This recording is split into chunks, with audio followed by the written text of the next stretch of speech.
And now I am honored to introduce someone who is very familiar to all of Orange County. She's dedicated more than 4 decades of her life to working in business and serving in various nonprofit leadership roles. And since 2017, we've been blessed to witness the great work that she's done as the president and CEO of Orange County United Way. Please give a warm Orange County Forum welcome to Sue Parks.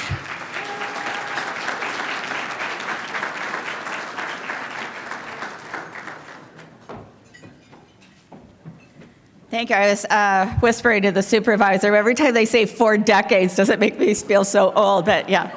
So I started when I was 5. Orange County United Way is delighted to be here. We work closely with the county through the years on many different topics, but more recently in the last few years, certainly on homelessness, through the pandemic emergency rental assistance, and most recently, helping administer funds from the Equity in OC project. And it's been an honor for us to see all the great work that our county is doing. In Orange County, we envision a future where everyone has a quality education, is healthy and thriving, and has a place to call home. And I know that's something that all of you in this room share, and I know our speaker of the day shares as well. So let me just say thank you on behalf of all the support you give Orange County United Way. And now I'm going to share a little bit about Supervisor Wagner, Chairman Wagner. He is a former community college district trustee, 6-year assemblyman, past mayor of Irvine. He's also an attorney, a UCLA Bruin for life. And in my notes, I'd written father and husband. And I did want to let you know that this is really extraordinary. He's been with his high school sweetheart all of these years. So so it's wonderful little trivia about wonderful Supervisor Wagner. So please welcome Supervisor Don Wagner to the stage.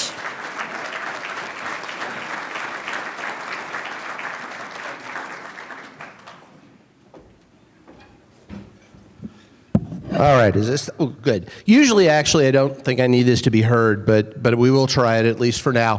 Thank you guys for the warm welcome. I do appreciate it, and the opportunity to talk a little bit about the county and where we are, and I think in some ways where we're going.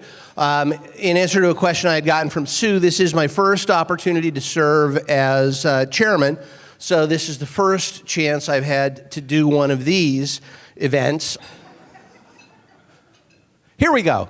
A little bit about me, which I'm never shy to tell you, especially in an election year. It is my first chance to serve on the as the chairman of the board. Been on the board since a special election in 2019, one re-election in 2020. If you do the math, that means I'm up in 2024. I know this isn't political, and I know I alienated a lot of Republicans when I made the Trojan crack, but at the end of the day, you will hear a little bit about some of the things that I think we've accomplished during the time I've been privileged to serve on the board that you may hear more about during the campaign.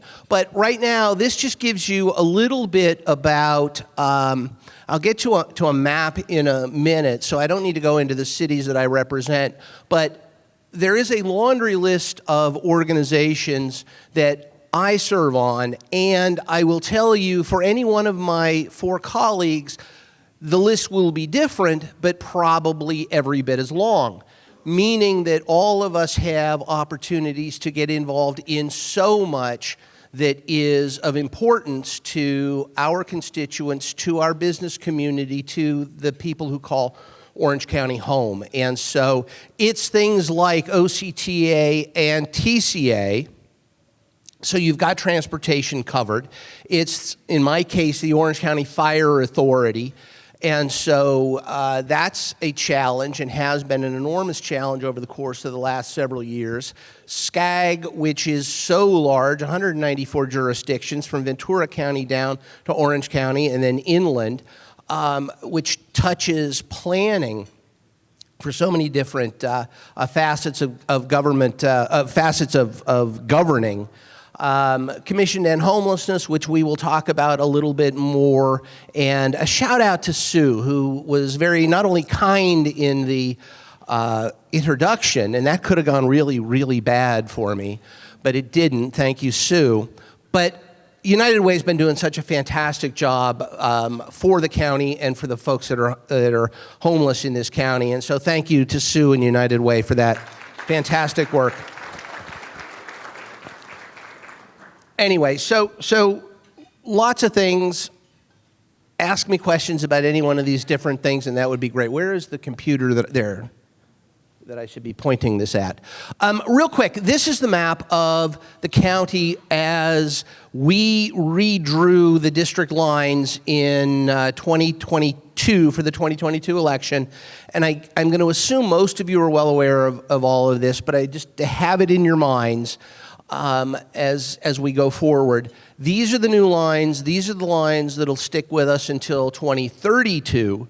And briefly, you've got my district is the bright orange one that goes from Yorba Linda up north, down through Villa Park, some of Orange, and then North Tustin, and it heads down towards South Irvine.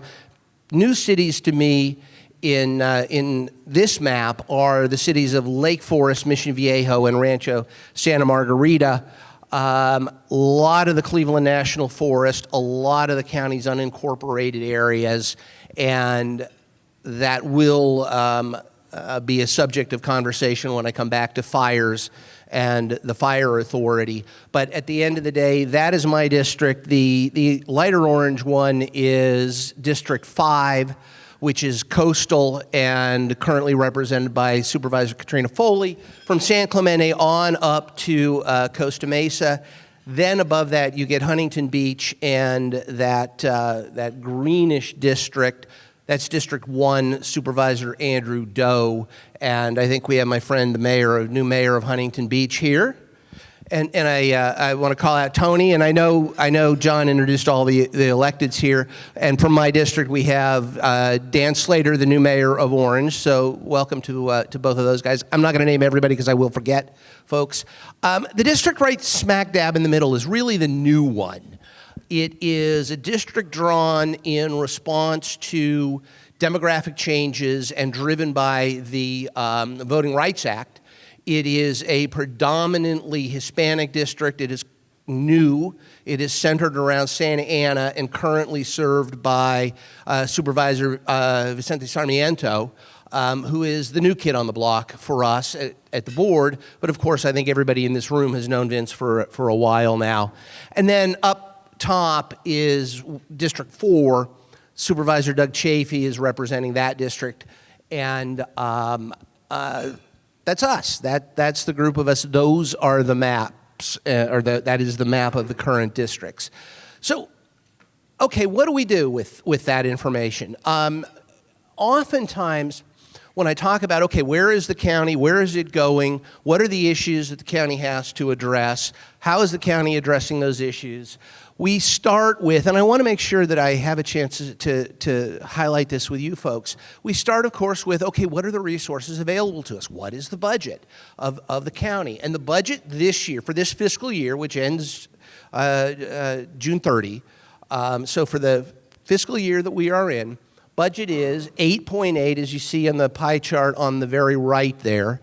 The pie chart shows you a fiscal year budget of $8.8 billion. And I want to throw that number out there for a couple of reasons. One is to suggest, as we look at where the county is going in the next year, to show that $8.8 billion and say, but it's not entirely an honest number. It's not a dishonest number, but it is not a reflection of what we do and generate, et cetera, here in Orange County. Why do I say that? Budget last year was $7.7 billion, so we're up $1.1 billion for the last fiscal year. And so we're up $1 billion. Over $1 billion came to the county alone, and I know some of you cities got a large chunk as well, but over $1 billion alone came to the county as COVID relief. It was raining federal dollars. Next fiscal year, it's not going to be raining federal dollars.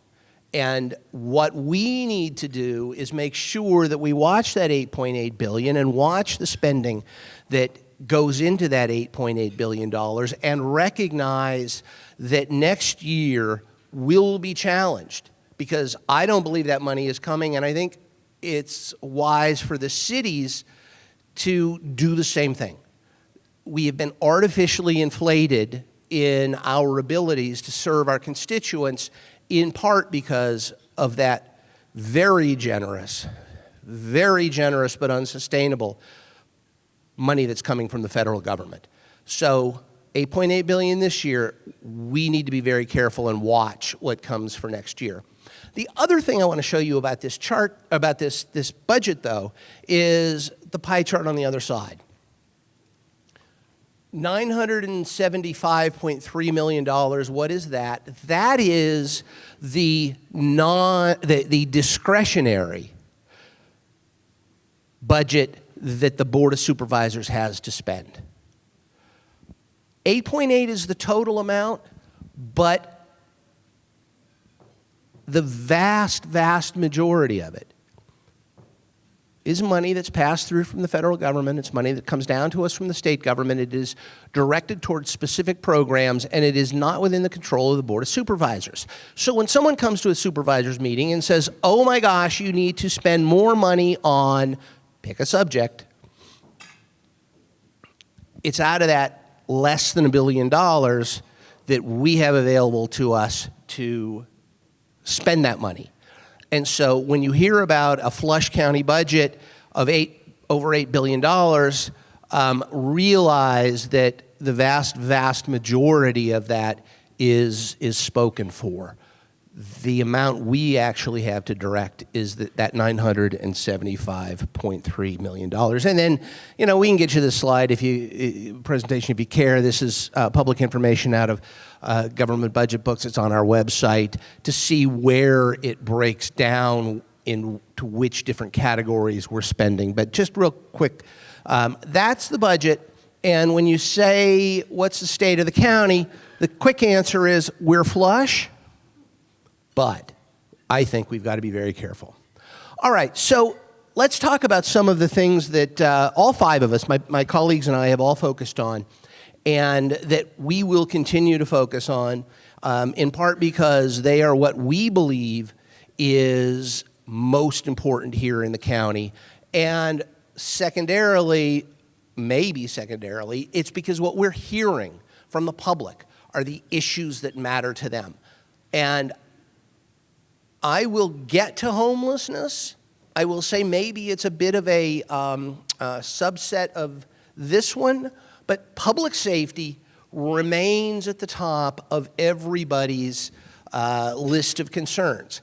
And to be fair, most people in Orange County aren't taking the position, oh my gosh, we're like LA, we're at risk, it's dangerous, but they are worried about the trends. They are worried that we will become that way. Somebody won a very decisive victory not too long ago saying, no LA and OC. But that shows, I think, he was very clearly on to something that I've seen out talking to the community. Public safety remains concern number one, and there are a lot of different components to it. One of the things that my board and I have been focusing on somewhat relentlessly lately is the fentanyl crisis. And I know it is out there. I know it is something that folks in the community are beginning to see, but perhaps the extent of it remains a little unknown. And I want to take a second to explain why this Board of Supervisors has been focusing on the fentanyl crisis and will continue to do so for the coming year or so. And hope, well, beyond that as long as the problem lasts, but hopefully get a handle on it soon. In the state of California since 2016, fentanyl deaths have increased 2,200%. Orange County's been lucky. It's nowhere near that. it's only 1,600%. 1,600% increase in fentanyl opioid deaths. Early on, when I started getting involved in the subject, I would talk about it as fentanyl overdoses. And I was fairly quickly set right, and I want to make sure you folks hear this as well, that it isn't so much fentanyl overdoses as poisonings. Drugs that aren't supposed to have fentanyl in them, you're not taking it to get the fentanyl high, they're adulterated increasingly with fentanyl. And it does not take a lot of adulteration to end up with a fatal dose of fentanyl. And so the increase is dramatic, and it's an increase that is across the board. It's folks who might not think, oh, my child or my spouse would never have this problem, because the way we are seeing fentanyl now deployed is it's increasingly in places you wouldn't expect. You don't even think you're taking an illegal drug, and it's adulterated with fentanyl. I was making the rounds to all the cities in my district to highlight the problem, and got all of them to pass resolutions joining with the county and asking the state for some help in terms of tougher penalties, et cetera. But a city councilman in one of the cities in my district, as I was presenting the resolution, said, 3 weeks ago, my sister was studying for an exam.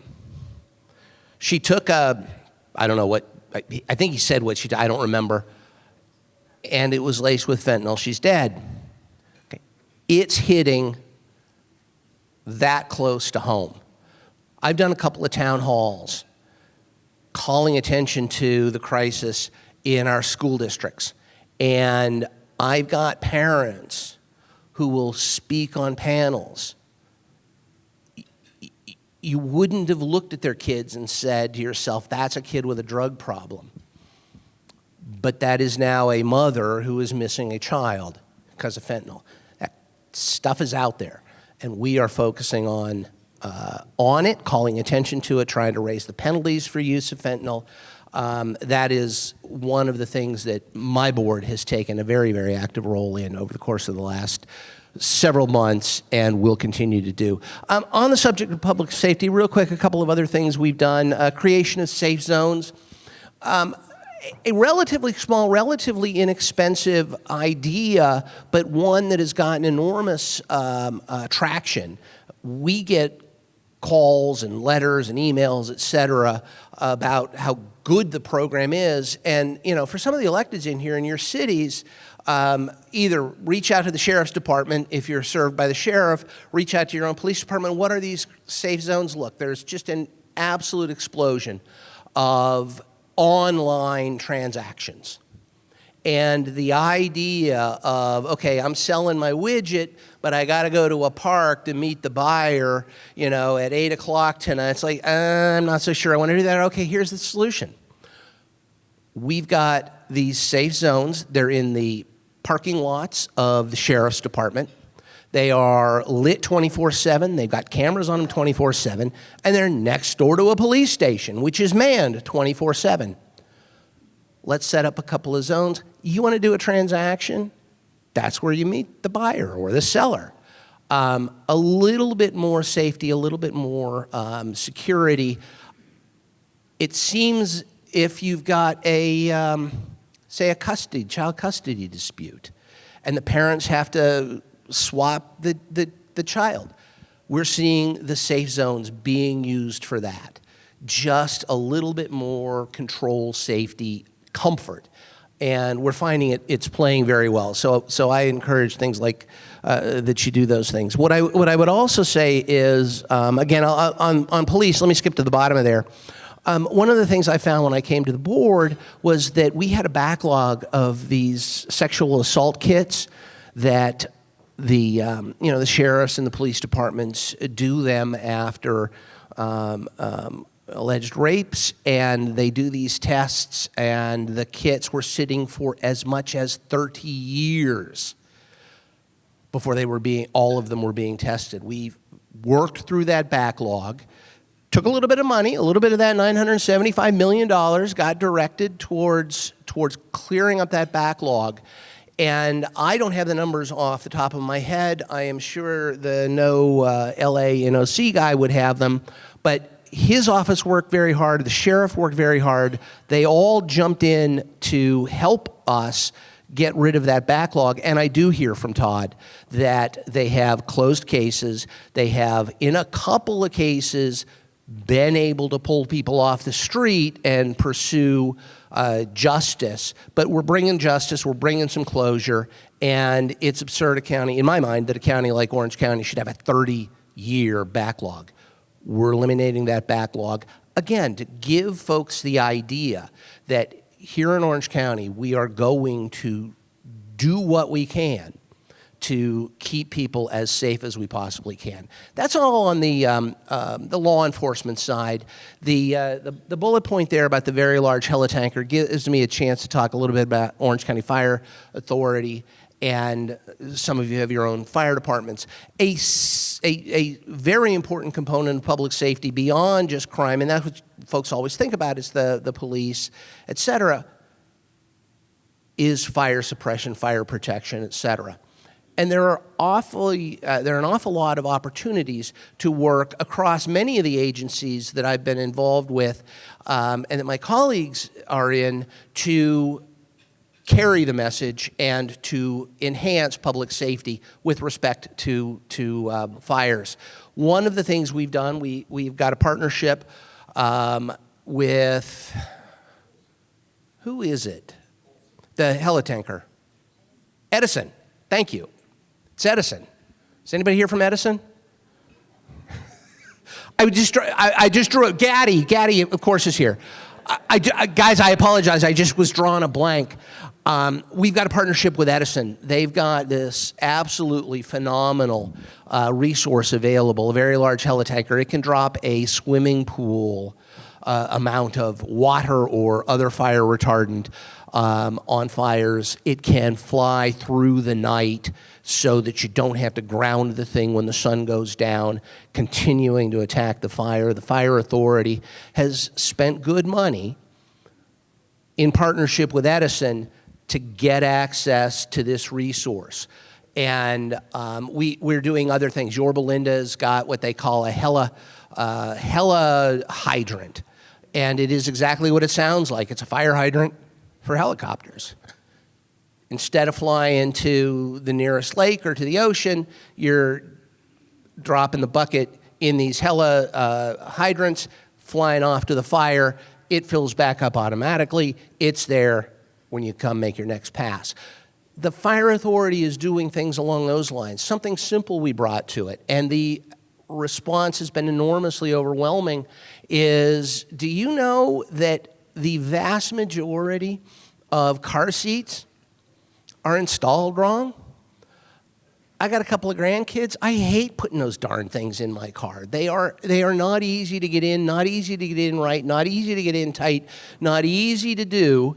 And we've set up, and with the help of the Fire Authority Board, it's not just me, the Fire Authority Board, we've set up car seat inspections and installation centers at all of our fire stations right now. And so, again, things along those lines to say to folks, we're hearing some of your concerns.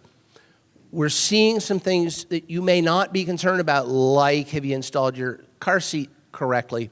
And we're working to make this just a little bit safer place for you. There's a lot more. It was all in the other slide. It got left on the cutting room floor. Another focus that has been absolutely at the forefront of my colleagues and I is the mental health crisis that we're seeing in the county. It is with the homeless. It is with our children, especially following COVID. It is out in the community with folks that you might not think are having mental health issues. We're seeing an increase in suicides or at least calls to our suicide hotlines. It's got everybody's attention, and we are working very hard to address it. I got a story I won't tell you. And I don't mean to tease you. It's not, but it is to me, and it's an eye-opening and a very sad story that was very eye-opening to me about the prevalence of the problem. And so we have, and my colleagues and I have been working very hard on addressing it. I will give you a stat that you've maybe heard before that truly floored me when I first heard it. The single largest provider of mental health care in the county of Orange is not UCI. Chris, it's not you guys. It's not Hoag. It's our jails. Don Barnes and the men and women that work for him are the single largest provider of mental health services in Orange County, and I think that's appalling. What are we doing about it? Well, on here, there's a note, a mention of Be Well and Mind OC. And maybe you've heard of Be Well, and maybe you are well aware of what it is. But for those that aren't, I will tell you, it is cutting edge, state of the art. It has received statewide acclamation, was set up in the wonderful city of Orange prior to redistricting in my district. It no longer is. It is a place where our, mostly sheriffs, but police, can, instead of taking somebody who is in the throes of a mental illness, a psychotic break, a whatever it is that is disturbing them, instead of taking them to jail, which really had been about the only alternative, here's a facility which has help on site. And it can be something just as simple as a sobering center, and we've got a few of those set up at the Be Well situation. It can be for folks who need much more intensive, longer-term treatment, rather than running them through an ER or worse, to jail. Be Well gives us an outlet. It's not big enough, doesn't handle everybody, but it's a step in the right direction. And what is new, and what we are going to be doing over the course of the next fiscal year, is creating a second Be Well campus in the city of Irvine on the 100 acres near the Great Park. This is not a homeless shelter. This is an opportunity, though, to treat patients who are in need of mental help, but don't need to go to jail, don't need to go to the emergency room, etc. So we are quite proud of it and working very hard on that. And then the last thing I want to talk about on the mental health side, barring any questions you folks have, are what originally started out as care courts. That's the governor's phrase. And again, I'm gonna say something I don't often say. I often do tease Trojans. I don't often compliment the governor. I'm going to compliment the governor. This is an idea that came out of the governor's office, these care courts. And the idea is quite simple, and it's a partnership with the court system. It is a partnership with the county. Orange County is one of 6 counties in the state that has signed up for the pilot program for OC Cares Court, but it gives us, in my mind, an extra tool. It allows us to involve the courts, but not incarcerate folks who need that help and need to have a regime, for example, of staying on your meds so that you can be a functional member of society, and the courts can backstop it.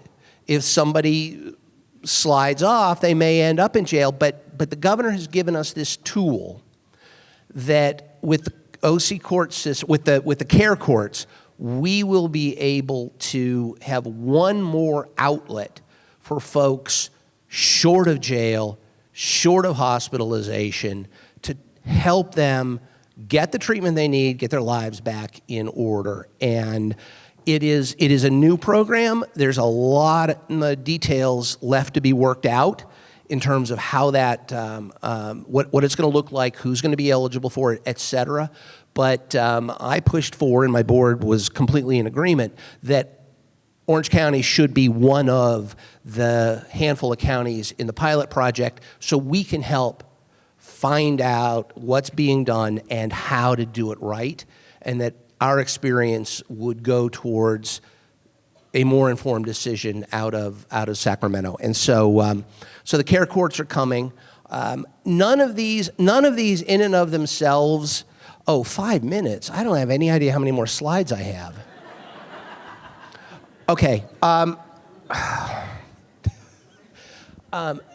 In and around the mental health crisis, and that is a large component of the homeless problem as well. There is work being done and will be done over the course of the next several years, not just the remaining time I have as chairman.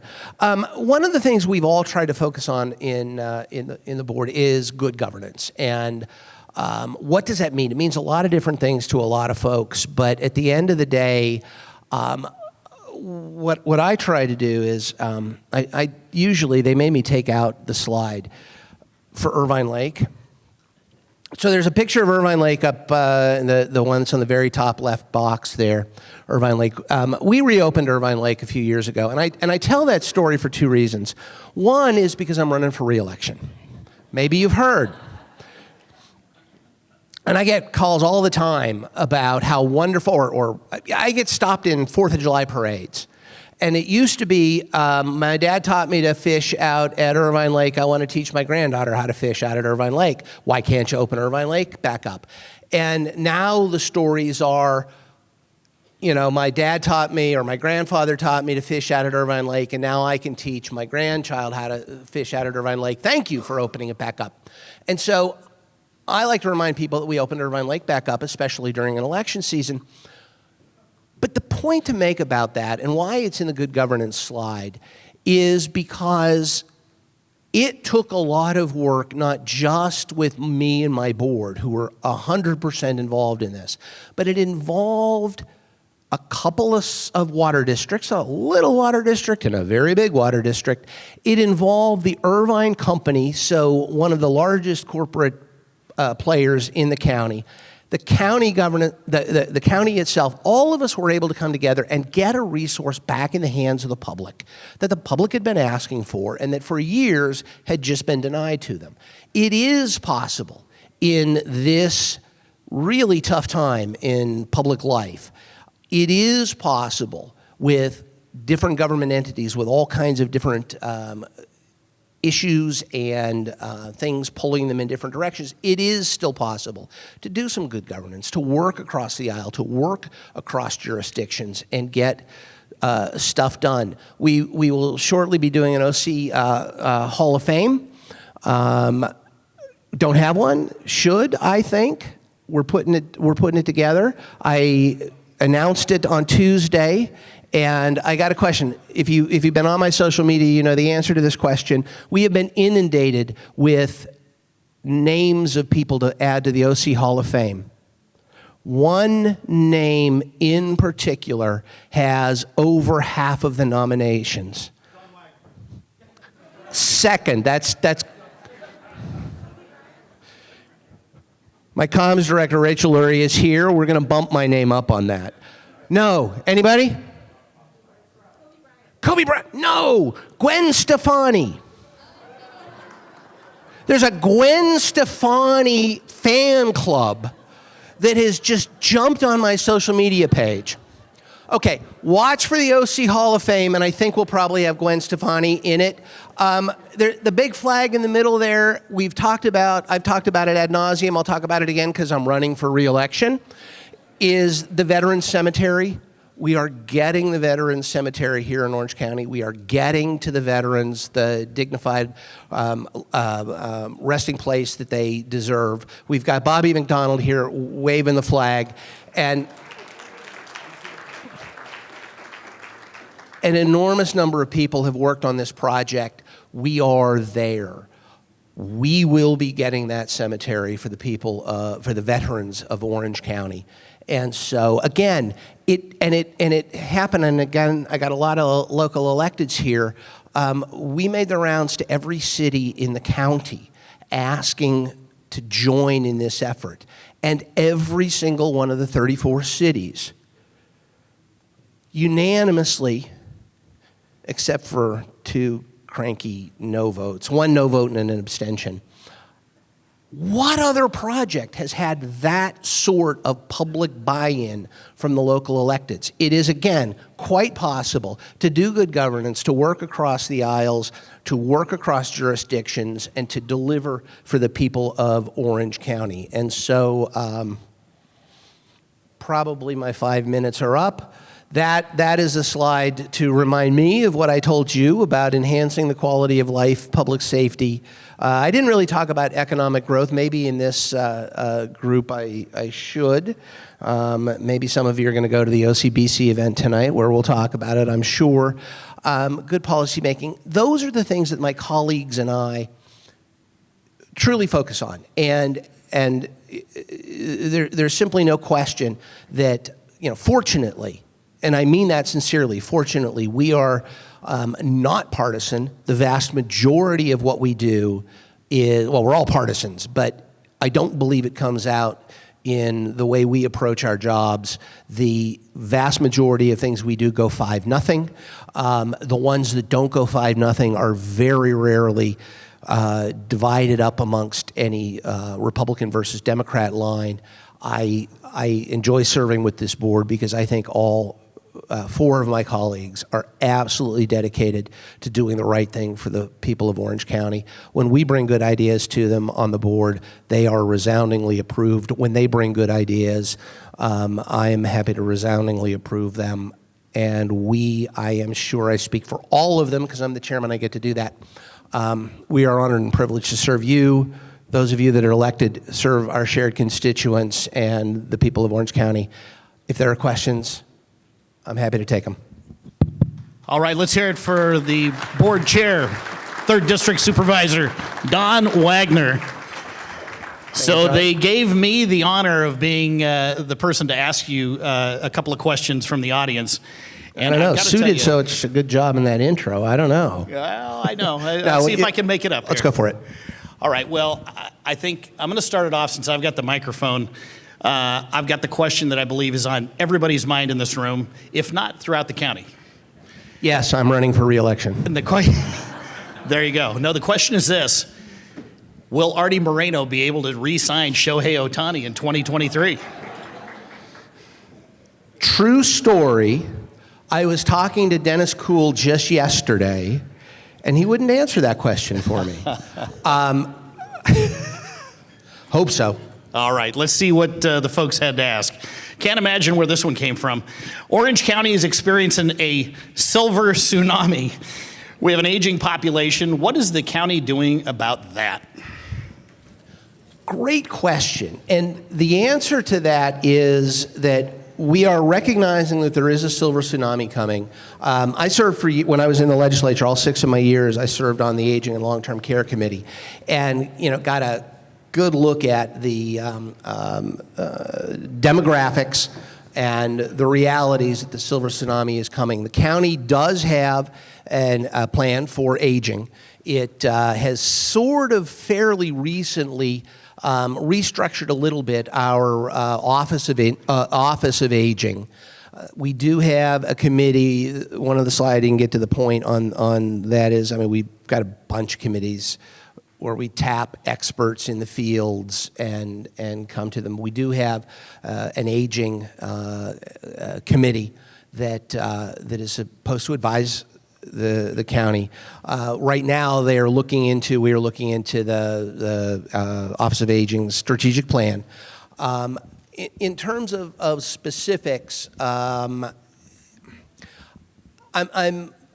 hard pressed to give you anything that is, overall, this is what we're doing. We are aware of the problem, watching it. We are finding, little areas where we can be of help. I'll give you a quick example of one of the I'll admit, small board things. But recently, the county approved a project that came up out of our Office of Aging and came up from our senior council, just to make more iPads available to seniors. And you think, maybe you think, I don't know, my thought was, that's an issue? Turns out it is an issue. It is an issue, especially in some of the less affluent parts of the county where those resources aren't available, but you often need them. You need them to go to your to make your doctor's appointment. You need them to do so many other things nowadays. And so we're spending money making sure that we get iPads available, make them available to seniors, and give them some of the technical help that and they need when we try to access some of this technology. But, you know, those kinds of ideas are coming up out of the community. We are following up on them, and there should shortly be a more full-blown county plan to deal with the silver tsunami. Outstanding, thank you. We're bumping up against our 1 o'clock deadline, so I am going to ask the last question here. Supervisor, is OCFA looking at purchasing their own tanker? Helicopter? Yes. That's quick and simple. Yeah, they are. And I'll tell you guys, there are some challenges with that. Some of my friends from the hospitals are here questioning how those new helicopters, which are very heavy, can land on some of the hospitals. And there are issues to work out, but the plan currently is yes. Yes. Can we hear it for Supervisor Don Wagner? Thank you, guys. Thank you all. Thank you, John.